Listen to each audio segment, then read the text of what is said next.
Greetings and blessings again. Welcome to the hotspot. Yeah, I know for a fact it's a rare one to see me live at this time, but here I am. Things are changing. Starting today, I will make an attempt to be here live every morning, afternoon, and evening as we talk Manchester United. I hope you had a good day. How are you doing? We are here to talk Manchester United. We are back this weekend in action. Everton is the game we are taking. It's a wounded lion, certainly. We expect it to give some good opposition to us. How exactly are we going to approach it at Goodison Park? I will talk about that. There are some updates concerning the injury situation at Manchester United. Some fair updates, decent updates we are seeing, updates that we are seeing, but also there is a lot of news concerning speculations to do with players. Who should we sign? Who should be coming in? All that on the hot spot. My name is Webb. Welcome aboard. This is going to be about 1 hour of talk, clear talk about Man United and everything we should expect to come through now. Starting off, of course, with all that news that's coming through. We know for a fact now that Luke Shaw is on his way back. It was mentioned way back before that he was expected to return in November, the end of November, and here it is. And he seems to be going as to plan. His rehab, he seems to be progressing so well. So Luke Shaw could be returning, but what effect or what impact will his return have on our season as it is? That is the table, the top 8 as it is. That's how it looks. We'll talk about that in a bit. Man United is lying 8th on the pile in case you don't see it clearly. That's where we are. We are lying 8th on the log, on the English Premier League log. It's not a position we would want to be at, but that is where we are, unfortunately. But what exactly have we got to do to improve from that? We are going to talk about that in a bit. We are being linked to so many players in January. I'll talk about those in a bit. There's a lot to talk about Manchester United, but also there's a lot in terms of the whole takeover and Sir Jim Ratcliffe situation. I'm sure some of you might want to hear about that, but to be honest, I won't lie. I'm not so excited about where we're headed when it comes to this whole takeover thing because it seems to be dragging like it did at some point when we expected Sheikh Jassim to come and take over, and everything was dragging, and then we were trapped into that mental health of not knowing who the new owners are. To be honest, with football returning, I don't want to dwell so much on Sir Jim Ratcliffe and when he will be confirmed. It's expected that it will be happening this week. When it does, we'll talk about it, but I want to focus on the football because there is football more so, considering that some of our players have struggled in the international break, whereas some have performed. Marcus Rashford, I think, had about less than 10 minutes for England.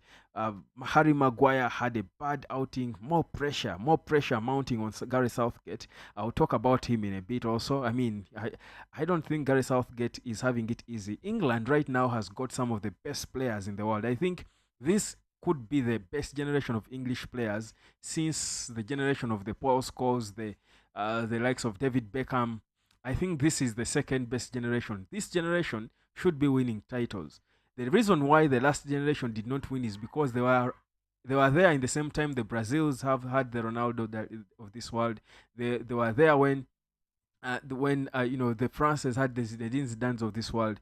But you look at this time around, and you look at the other countries that should be competing with England in Europe and in the world, and you're thinking the quality that England has, give them the right manager, they should be dominating global football, European football, the way Man City is dominating the Premier League. Get these players and hand them to Pep Guardiola, and this England is unplayable. It will be winning everything. So there is a lot of pressure on Gareth Southgate, and he doesn't do any favors to himself when he keeps selecting Harry Maguire to start games when he's not even good enough for his club. So those are the issues that we are here to dig into. Imagine what conversations certain players who are performing well for their clubs in the centre back positions are thinking. What conversations are they having with their families, seeing that Harry Maguire is starting ahead of them, yet at the club he's not performing. So there is a lot of pressure mounting on Gareth Southgate as the England manager. But we're here to talk Man United, not to dwell on Harry Maguire and his performances for England. But let's get, of course, straight into starting with that update, of course, concerning the English Premier League. The table is there. We are in the top 8, and we are 6th on the pile. Not 8th, we are 6th on the pile. Man City is topping. They have got 28 points to their name in 12 games played. With all the top All clubs have played 12 games in the Premier League so far. So Man City are topping with 28 points. They have won 9 and lost 2 and drawn 1. Liverpool are second with 27 points. They have lost uh, 1 and drawn 3. Then Arsenal have also lost once and drawn thrice, but they are third on the pile, same points with Liverpool. Spurs in there. Look at the goal difference, by the way. It's 20 for Man City, 20 for Man City, 17 for Liverpool, 16 for Arsenal. Spurs, who are fourth, have got 26 points. They have drawn 2 and lost as many. They have got a goal difference of 9, decent enough. Aston Villa, who for me I think is one of the better managed sides in the league, I think they actually are pushing. I actually feel like Aston Villa are more of a threat than even Tottenham Hotspurs. But there they are. They are lying fifth ahead of us, 25 points to their credit. They have drawn once and lost 3 times, but take nothing away from Unai Emery. Even the losses have been more exciting than some United victories. Then sixth position is Manchester United. We've got 21 points, a goal difference of -3. Now that's where it gets bad. -3. Our striker Rasmus Højlund is yet to kick off when it comes to the Premier League. He has not scored a single goal in the English Premier League. He has scored 5 in the Champions League, but scrutiny in the Premier League is so much. Even if you score hat tricks in the Champions League, if you're not performing in the English Premier League, United supporters won't feel so happy about your performances. So that is exactly what's happening with Rasmus Højlund. But we know the reasons. He's not being fed. Speaking of Højlund, he is expected to return for the game against Everton, or at worst for the midweek game against Galatasaray. That is away to Galatasaray in the Champions League. So that's a bit of a fair update concerning Rasmus Højlund. I'm only worried though that in the event that he's not fit enough to play against Everton, a wounded lion, that I'm sure is going to be a big nightmare at Goodison. When we travel to Merseyside over the weekend, I'll tell you it's going to be a big nightmare because Everton are wounded and they want to fight. They are fighting for dear life. So it's going to be a tough game for us. But these are the tests we should be going through now to see exactly how much we have responded following that shoddy start to the season. So that's that. So we expect a tight game, and this is going to be so important. It's a difficult series of fixtures for Manchester United. To be honest, we have a lot of tough fixtures coming up. Look at this. So in November, and before we go into the AFCON, where Andre Onana is expected to leave, and by the way, Onana is not so injured. His injury is not so serious. He's almost fit, so he should be available for Everton. But there you go. Everton at Goodison is the next opponent on the 26th of November. And then on Wednesday, the 29th, midweek, we've got the Champions League, where we do take on Galatasaray. That's an important game. We failed to beat Galatasaray at home. What do we expect away from home? Then in December, we have a couple of games, and there they are. We've got Newcastle away at St. James Park. That's a tough game. Newcastle, right now on the table, is seated just below us. We are just a point ahead of them. They have got a better goal difference than us by far. In fact, Newcastle has got the 4th best goal difference in the Premier League. The only issue, though, is they score and almost concede as much as they do, nearly half as much as they do. So that's the issue with them. But they are good at scoring goals. So 14 is a goal difference. We've got a -3. Our issues are defensive, so obviously that's going to be a tight game. Then the other game we have still in December, we've got Man United, we've got Chelsea. We're at home. They're traveling to Manchester from London. Chelsea, even when they struggle to win games, we saw that game against Man City. They showed us that they are, I think, ahead of us in terms of their quality. I feel like they play better football. They are more confident. I think they are improving. What Pochettino is building, give him time. Chelsea will be unplayable in a few seasons. Next season, or by the end of this season. So it's going to be another tough game for us. Then we've got Bournemouth. Maybe on paper that looks like what could be the easy one, but clearly facts have proven that there are no easy games for United this season. Bournemouth can be another stubborn one for us. Then still in December, these are all games for Manchester United, fam. So many games in December, and this is where we're going. This is the ultimate test that we get before Christmas. By the time we get to Christmas, the position we are in will give us a proper idea of where we'll end. We usually don't change a lot. But there you go. Man United, Bournemouth. Then we've got Bayern Munich still in the Champions League. Another interesting fixture, a tight game. Then we've got Liverpool away at Anfield, the worst atmosphere. Any player who has been there, any manager who has managed there will tell you the worst atmosphere to visit in the Premier League or in European football is Anfield. So we've got Anfield. Are we ready for them? That's the question. Then West Ham, who are looking decent with their David Moyes, they have been trying to improve. So West Ham are lying ninth. They have got 17 points. So that's our next opponent. Then still after that in December. So you look at all the fixtures we've got and you're thinking these are tight games all the way until next year. Tight games. After West Ham, we've got Aston Villa. I just told you how I think it is one of the best coached teams in the Premier League. And then the return leg against Nottingham Forest, with whom we against whom we struggled in the reverse fixture. So you look at all that and you're thinking, we must fasten our seatbelts because where we're headed is not going to be easy. So that's where Man United is right now. That's the situation that we are in right now. We are tight on fixtures, but injuries are not doing us any good. Now, I spoke about Rasmus Højlund, who is expected to return soon. So is Luke Shaw. Luke Shaw is also expected to return. He has been out longer than Højlund. His injury has been more serious. He was out until from the second game of the season. He hasn't been playing, but he's expected back in the fold. And if he doesn't at least make the starting team, he could be on the bench for Everton. So that's good news because we all know how important Luke Shaw is for Manchester United. He's an organizer, and we've been struggling a lot with that left back. I think he's so far ahead of all his deputies. Diogo Dalot has been trying to come and fill the void. Give it to him for trying, but he was not good enough. Sergio Reguilon, we see why he was a third option for Spurs. He certainly cannot do much. Well, Derek Chega is saying, Web, thanks for the show. Any update on the takeover? Yes, I will be giving you an update on that. There is some news to do with Sir Jim Ratcliffe and whatever is about to happen. I'll give you that in a bit. But let me first talk about the football because I think it's the more important thing now. In any case, it is the reason Sir Jim Ratcliffe is coming in to take over the football and try to put it right. But there is an update. Thank you, Derek Chega, and of course, everyone else who is on. So that's the situation with United. You think about it and you feel there is a lot of pressure that's coming. It's not yet done. The cost is not yet clear for us. We still have a lot of work to do. But that's where we are. So the return of Luke Shaw for me is going to bring a new dose of confidence in this club. I feel like without Luke Shaw we miss a lot. If you don't have Luke Shaw, you don't have Casemiro, you don't have Lisandro Martinez, you're losing a lot of leaders, but also core players in terms of organizing our team and how Eric Ten Hag wants to play.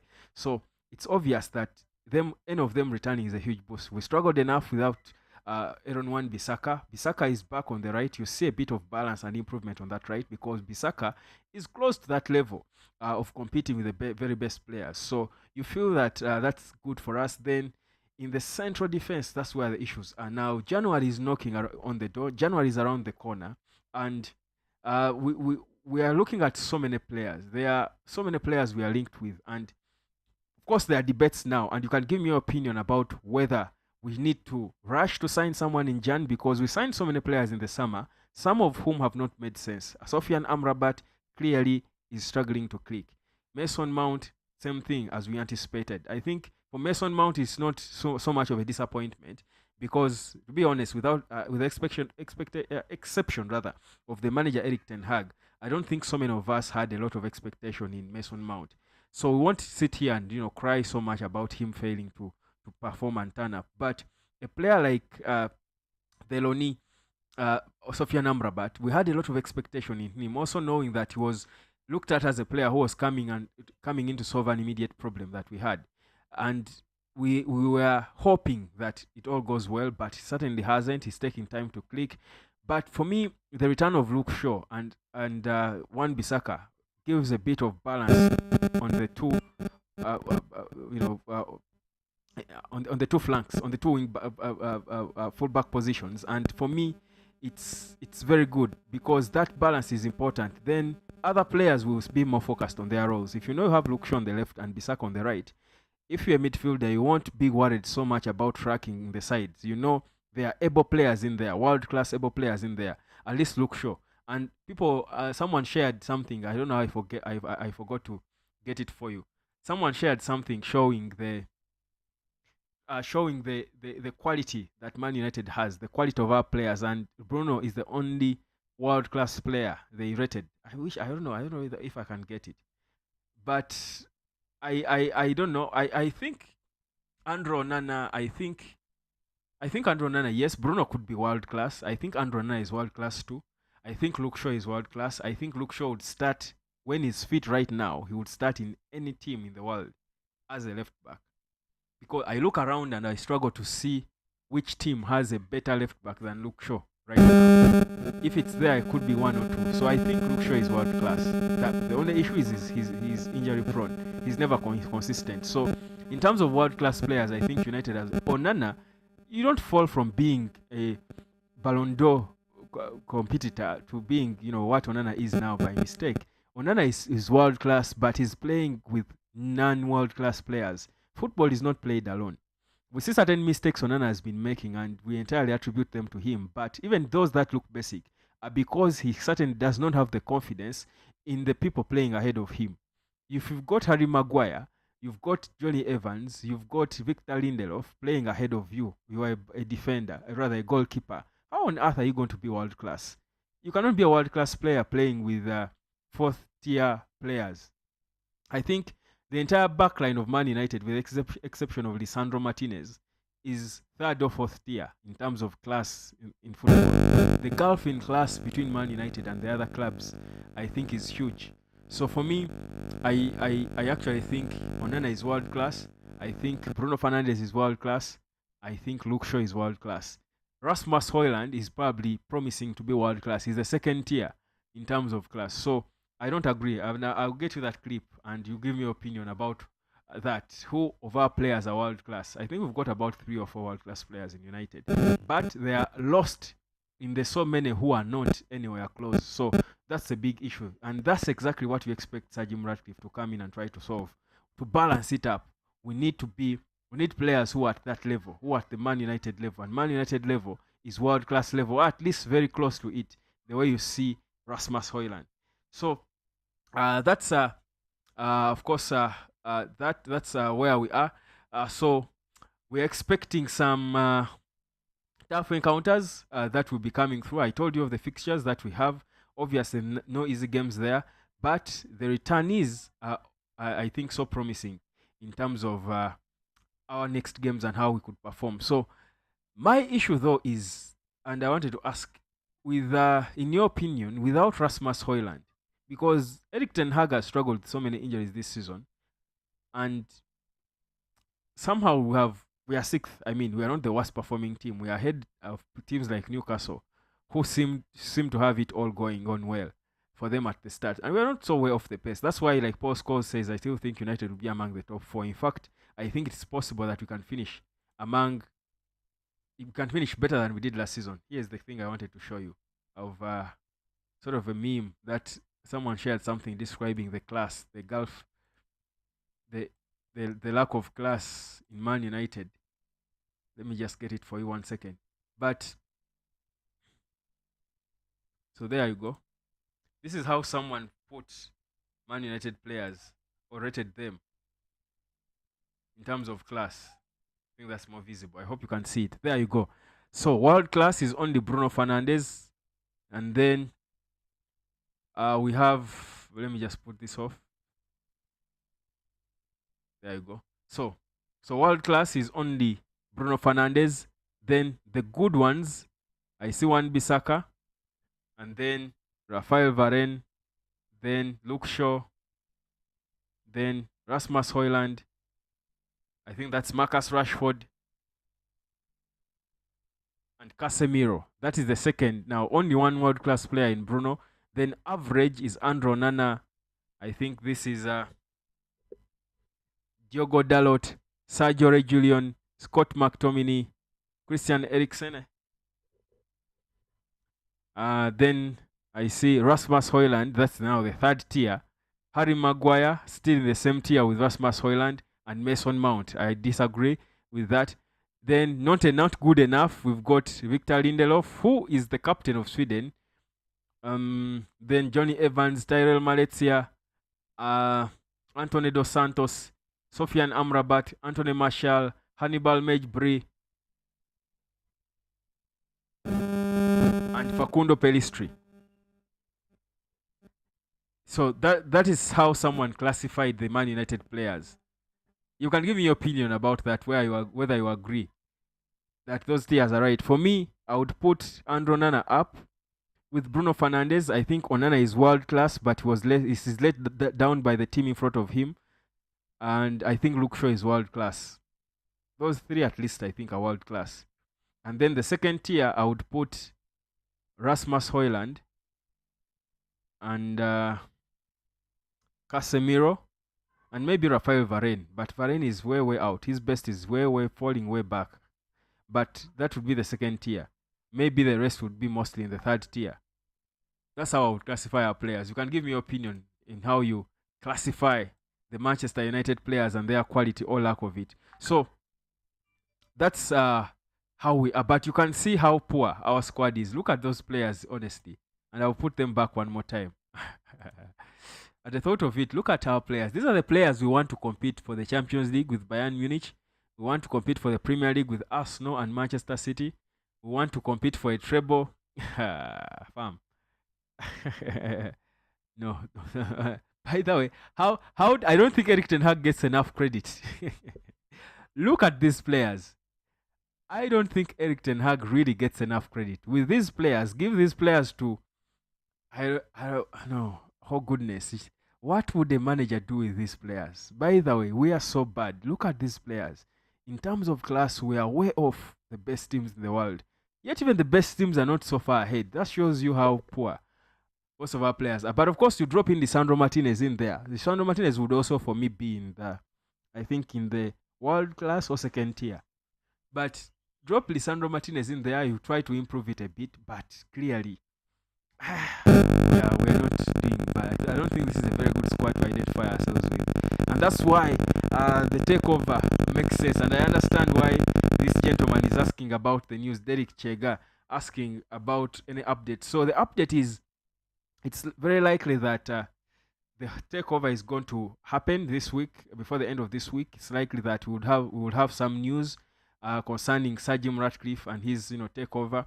It is likely that we'll be informed about the new direction and the ownership and the proper structure. Really, to be honest, no one really understands what the kind of deal that the Glazers struck with Sir Jim Ratcliffe.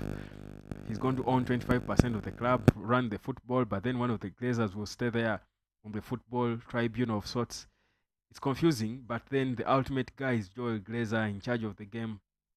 But regardless, for me, I don't want to dwell so much on who is in charge of what and all. For me, so as long as the football is working, I think we as supporters of the club should be more interested in our team performing on the pitch, because that is why we're struggling anyway. The Glazers have not mismanaged the finances, rather the business side, the money side of the club. The club is making money. United is profitable even when we are not performing. So in terms of money, maybe they're okay, but the fact that, of course, we know they don't want to reinvest the money, we'll feel bad as supporters seeing that these guys are taking all this money, all the money they take out of the club every year, but also there's so many loans they have taken and using players as collateral. So that is where, for us fans, will go and now try to dig into how the money is spent, how much they are making. But it's their club; they're supposed to make money. It's their business. So how they run the money and the business, that the model that what makes sense for them, we wouldn't mind if it wasn't affecting the football. So if Sir Jim Ratcliffe is coming in, which is expected to happen this week, and he's taking over the football, and it makes sense because that's what we want, and we are going to see an improved Old Trafford. We are going to see a better brand of football. We are going to see more, games being won. United is going to become more competitive. We are going to become, regain the allure we've had for top players. I don't think I'll care a lot about who owns the 75%. That whether the Glazers do or not. So I don't think I'll really care much about that if the results are coming. So that's what they're trying to solve, the Glazers. That's why they have relinquished the footballing side of the club and they have left it to Sir Jim Ratcliffe. Now that's where I want to go next. So we know the speculations going on. Of course, the CEO have dropped a video about this new guy who is looked at as the next CEO of the club, that replacing Richard Arnold. That is Jean-Claude Jean-Claude Blanc. He's the former chief of Juventus and Paris Saint-Germain. He's actually the guy who signed David Beckham to Paris Saint-Germain. Remember, before he retired, the short spell he had in Paris, he's the guy who signed him there. He's a guy who knows how to make money. And that's why I told you part of the plans apparently for Sir Jim Ratcliffe, as the way I see from my sources, is to bring back David Beckham as probably an ambassador of the club or something. So, and of course, he needs to make use of these guys who have dealt with Beckham before, as in terms of football and business. So we know that Sir Jim Ratcliffe will come in with new changes. There was debates about whether John Mata would stay or leave because of what I told you, that the Glazers, whereas they are relinquishing the football side, they will leave one person, one of the Glazers, to be on that tribunal. So that person could have representation when it comes to the secretariat of the club, and John Mata could stay that way. But I think that would be suicidal. I think you don't relinquish the football matters and then you still have control of who the director of football is. I think the rumors we hear of a CEO are true, we know, and it's almost, and Fabrizio Romano also confirmed it, that it's about 70-80% done, actually 90% done, that Jean-Claude Blanc is going to become the next CEO of Man United. But also, we know that Paul Mitchell, the guy who was last at Monaco, but former Spurs, Caydons, and Southampton director of football, chief scout, if I would call him that, is also a front runner to become the director of football, replacing John Mata.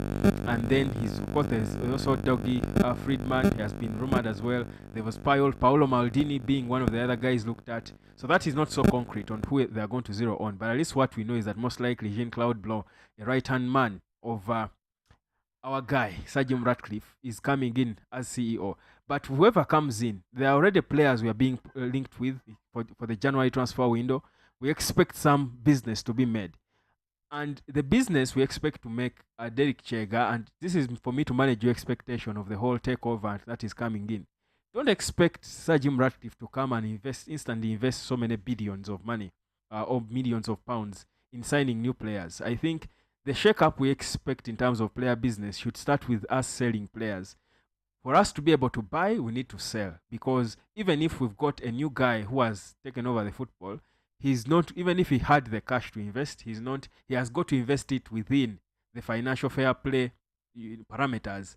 Now, where we are as United, we are in a state where for us to be able to buy any players, we have got to sell. If we don't, we can't buy. So what happens for me when Sir Jim Ratcliffe comes in with his new CEO, his new director of football, have your meeting with Erik ten Hag, agree on where you want to go, advise him, because he has made mistakes clearly, spent and wasted the Glazers' money, not because he's a poor manager, but because, yes, it happens. If the manager is doing things alone, he's the PR, he's the what, at times he will make certain wrong decisions by himself. He's not a one-man army. So if he has a solid director of football, then we'll scout players better, we'll sign better players.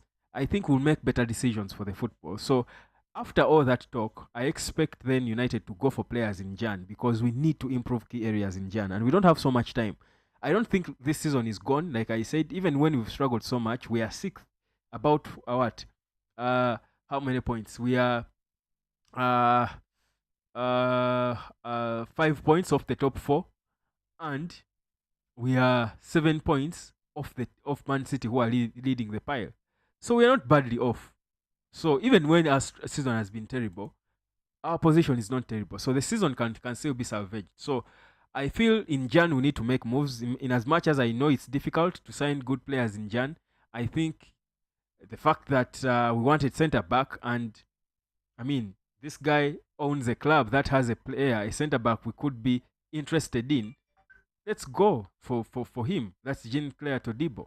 Let's go for him. Let Sheikh Jassim, rather, Sir Jim Ratcliffe, come in here and give us Todibo, and we see that he means business, because probably there is a way we can strike that deal in Jan and we get Todibo from Nice, because of the advantage we'll have that we share owners or co-owners, if I would call it that. So for me, that's what I think. So our season is not gone. There is hope, but it depends on how we deal with it. Those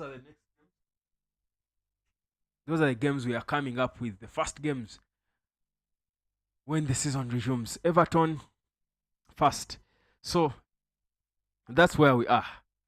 It's an exciting season, of course, for Man United. So I expect new signings. So Todibo, but there are also other good players we are linked with. Todibo is good because he gives us a lot. He's more experienced, of course, but also he can play central defense and right back.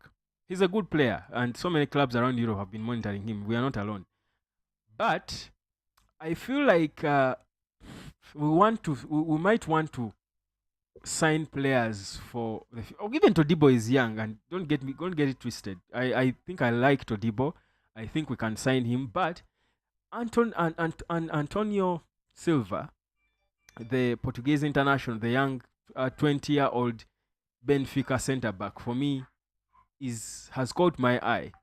I find he reminds me of Nemanja Vidic. I think we've not had a centre back like Nemanja Vidic since he retired or left Man United. I don't think we've replaced him. We've had such a centre back, and United has always been known for having giants of centre backs from Jaap Stam to him, Nemanja Vidic, Rio Ferdinand, name them. The almost near giant we had in Harry Maguire is not working.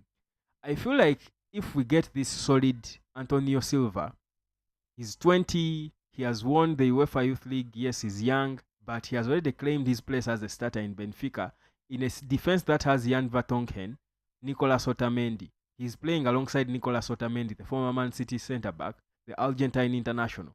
So imagine the experience he gets playing alongside Otamendi. And they have actually won a league title. They are first in 4 years, playing alongside Otamendi. He's not playing second fiddle. His development for me is exciting, but you watch his videos and his game, and you see the technique he's got in terms of his tackles, clean tackles. He knows when to go and go for the ball. He will not get unnecessary fouls. He will score some headers. He's a good pass of the ball. Those lines that break defenses, he's good with them. And with what Erik ten Hag loves to play, whatever Harry Maguire can do, this boy can do it better and add a lot more.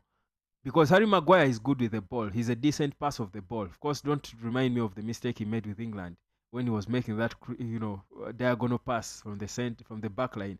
I remember when I was a kid, our coach would struggle you for doing such a thing. You don't pass the ball across your goal like that, and more so with it was terrible, a pass. That's a basic of football. That's not a cross. Why would you want to pass the ball like that? Maguire has completely lost it, by the way. And you love the fact that he tried to recover it. He was lucky he did not concede a penalty. But the mistake itself is a basic when it comes to football and defenders. You don't pass the ball cross like that. Maguire has really, really dropped in confidence, and he's even now beginning to forget the basics. But that said, I think we need a centre back in Jan, and I think Antonio Silva could be that. The only thing though is, will Benfica want to let him go in Jan? But also, will Man United be willing to trigger his release clause? Should we have the money to buy him? He's 100 million euros is his release clause, which is about 85 million or 87 million pounds. Well, today the best players are expensive. I mean, if we could buy Anthony Dos Santos for 85, Rasmus Højlund for 72, if we want a player in Jan and we are desperate for them, obviously a strong club will rip us off, and we are Man United. So the business element, of course, I don't think I'll be so excited as spending 87 million on Antonio Silva. He's a bit expensive, maybe, but he's a good player. So I don't know. You see, he's a good player. He's a good player, and he's young. He's one for the future. We'll be rebuilding. So you want solid players in all departments. So it's a bit of a rock and a hard place, but I think I like him. I think I would prefer him to most of the centre backs we've been linked with. The other player is Joao Neves, we've been linked with, and there's talk of us again. He's still in Benfica. And the story of Neves is, I think, almost the same story of Antonio Silva. They have both come through the youth ranks of Benfica, and they both graduated into the senior team, I think, at the same time. Their first season, they are winning the Primera Liga, the Spanish, rather the Portuguese top league. They are winning it. They won the UEFA Youth League together, so they've got the same story. They are both good players, and I think they are players we can think about and sign for the future. Joao Neves is a midfielder and the centre back, and then a striker. And I'm asking you, should we first sign a striker or a centre back? Because with the striker, yes, we signed Rasmus Højlund, but the plan has always been for us to sign two. And we see clearly now that Højlund is is rumored injured, we are worried. If he's not fit enough to play even for 4 games, who is going to be our striker? Anthony Martial, who, according to this rating, is rated in the not good enough tier of United players. Is that do you want to go back there from the excitement that HOJLUND is trying to give us, the promise is bringing, to now Anthony Martial leading the line? We obviously need another striker to come and to push Rasmus HOJLUND and get the best out of him, but also to give an option, a decent option. If one is not there, the other will come in and score goals. And of course, that's why we are linked to players like Antoine Griezmann. I'm just not happy that it's players like Griezmann we are linked with. I think they are cheaper, younger players we can be linked with, and we sign players who are going to be beneficial to us for some time, not players who are just on the way out of football and are looking to retire at a top club. So that's where we are. You can give me your take, Fam, on the whole situation, the whole United situation, and how it is going right now. But yeah, that's where we are. The injury situation. Luke Shaw set to return. Kobe Maino is also steadily returning. He captained the under-19s for their last game. They do have a game tonight as well. They have a game, so he's also beginning to return. They are playing against Mexico. That game is tonight at 8 p.m. So he's expected to be in action, obviously. So I do hope that he's available, because he has been on the bench for the past 3 Premier League games but not playing. I think they're trying to get more minutes into his feet, but I hope he can be selected for that game against Everton, for the weekend game, because we obviously need to see how he fits into that holding midfield department. It's a glaring problem we have. We need to be solved, and I think the solution for us is in him, not any player from outside. There are not so many good players like him. Those ones who are there are not players we could sign. Those are Moises Caicedo, Declan Rice, name them. So I think he should be able to play over the weekend. Let's wait and see what Erik ten Hag thinks and what they will decide to do. But yeah, so that's the whole United situation. For Mason Mount, it's still not clear what exactly he solves for us. I'm not excited about what he brings. I won't sit here and dwell so much on him. But I think there is improvement. When these injuries reduce, I think United will look better. The next games, though, the games in November and December, I think with the exception of 2, the rest are tough. I think our chances of winning Newcastle at away, Chelsea at home, Everton are what, Goodinson? Goodness, I think it's going to be interesting. Let's see. I think that let's watch the Everton game. We see how we perform. It will give us an idea of what to expect. But the reality is, we shouldn't have so much expectations in the team yet. Until we see Luke Shaw on the pitch, I think then we can have a bit of expectation, because Luke Shaw together with Rasmus HOJLUND, because Luke Shaw is a cross of the ball. He has always been disappointed with his crosses. I think HOJLUND can get to a better end of them, but there is quite a long way to go for us. But that's where we are. So I think that's pretty much like it. I'll be back later. I just wanted to just give you those updates concerning the injuries. So Luke Shaw and Rasmus HOJLUND could be back on Sunday, but also tell you about the takeover. It could be done this week. Sir Jim Ratcliffe could be confirmed later this week. It could even be later today. I could be returning with an update that it is done and dusted. Hotspot, subscribe. Thank you so much for being a part of it. I'll catch you later, fam. I'll be back live at 11, but before that, I'll drop you a video of an update of what's happening at Manchester United. Hotspot, subscribe. My name is Webb. Let's grow this community. Take care.